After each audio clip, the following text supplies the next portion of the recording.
Wall Street didn't build America. The middle class built America. And unions built the middle class. These deals are game changers. Not only for UAW workers, but for all workers in America. You helped everybody. And look, I want to thank you for your commitment to the solidarity for exercising your right to bargain collectively. President Joe Biden sporting some fresh UAW merch as he celebrated the union's historic new contracts. He also met with UAW President Shawn Fain and stressed support for unions after the weeks-long strike. The tentative deals guarantee auto workers their largest pay increases in decades and could affect how other unions bargain their future contracts. I spoke with United Auto Workers President Shawn Fain all about his victory just before he met with the president. Watch this.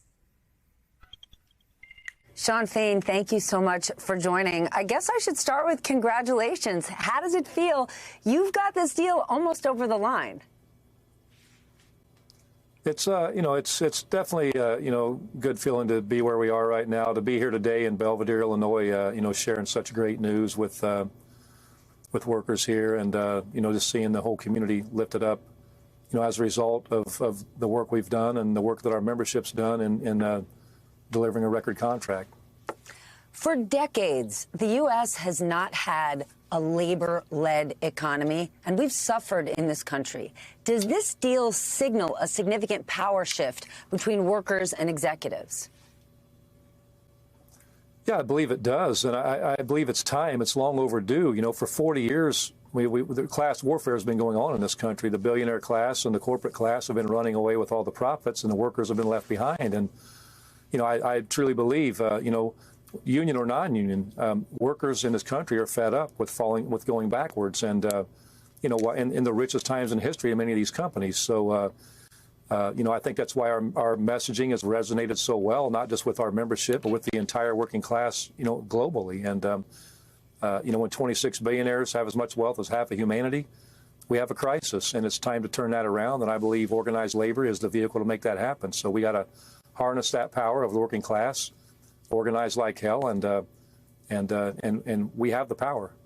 Last night, the Actors Union and Hollywood Studios reached an agreement that would end the nearly 4-month strike. Today, tens of thousands of healthcare workers who went on strike, they approved a new contract. This year has been extremely active for unions, yet the percentage of unionized workers has been falling. Last year was the lowest on record. How can you reverse that trend? I think we do what we've just done here. We bargain good contracts. We start setting standards again. The UAW in particular, when it was founded in the 1930s, people saw a better way of life. They saw a difference. They saw standards being set, and they saw a better way of life, and they wanted to be a part of that. And I believe, with what we're doing now, people want to be a part of that. They want their share of economic justice for their work, and without a union, that's a hard thing to do. And unfortunately, we've dealt with fear-mongering in this country, for the last 40 years plus, where, they try to make people afraid of joining unions, and companies, pay firms to come in. They spend billions of dollars to try to discourage workers from wanting a union. And there's a reason they do that, because they don't want workers to have that power. But we've seen when workers withhold their labor, nothing moves. And the COVID pandemic, I would tell anyone that if there was a silver lining in that, there was a great lesson there. You look at the fast food industry. Workers refused to go to work for $12 an hour and risk their lives. And what happened? Those fast food companies had to raise pay to $20 an hour and above to get people to come to work. And, that was a great example of what happens when working class people withhold their labor. We have the power. We just have to utilize it. And I do believe that organized labor is the vehicle to make that happen. Do you believe that this new contract, these better terms for your workers that they needed, could impact the price we pay for cars? Could it increase those prices? It doesn't have to at all. And again, that's the fear-mongering coming from the corporate class and the wealthy. They want workers to be discouraged from asking for their fair share. And the irony here is, over the last 4 years, the price of vehicles went up 30 to 35% in this country on average. Our wages went backwards. And so, now that we bargain a good contract, all of a sudden you hear the battle cry that, the price of vehicles are going to go up. The price of vehicles does not have to raise a penny, and these companies will still make billions of dollars. all this comes down to is it's corporate greed and it's consumer price gouging. And they're using now, they want to use the union or use our contract as a scapegoat for a reason to gouge the consumer even more. And that doesn't have to happen. So, we're going to be watching that, and we're going to call it what it is. It's corporate greed. How much did the administration have to do with this deal getting done? We were always in contact. I mean, obviously, when I was elected president just 7 short months ago, we had a lot of concerns. The EV battery industry was it was on track to be, a race to the bottom. With the Ultium plant in Lordstown, Ohio, was starting workers at $16.50 an hour and taking 7 years to get to $20 an hour. Those are poverty wages.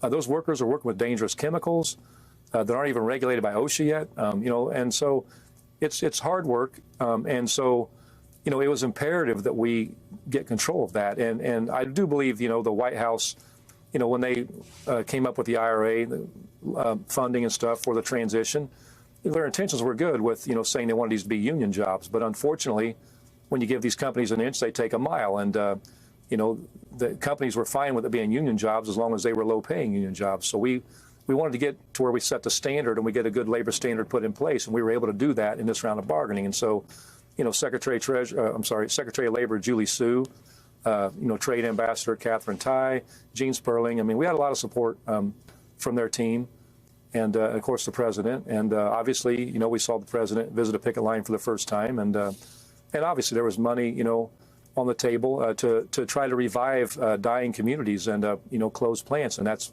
how we were able to, for the first time, to bring back a plant that was written off for dead, and not just get one plant, but get 2 plants. So. That's what happens when we all work together for the benefit of working class people. Will the UAW endorse President Biden? We're going to make endorsements when that time is right. Literally right now, our focus is 100% on getting the contracts to the membership, getting information to the membership, and getting agreements ratified. And then we move on to the next phase of organizing. And we have a process we follow when it comes to endorsements, and we'll follow that process, and we'll make endorsements when we feel the time is right. Shawn Fain, thank you so much for being here. I appreciate it.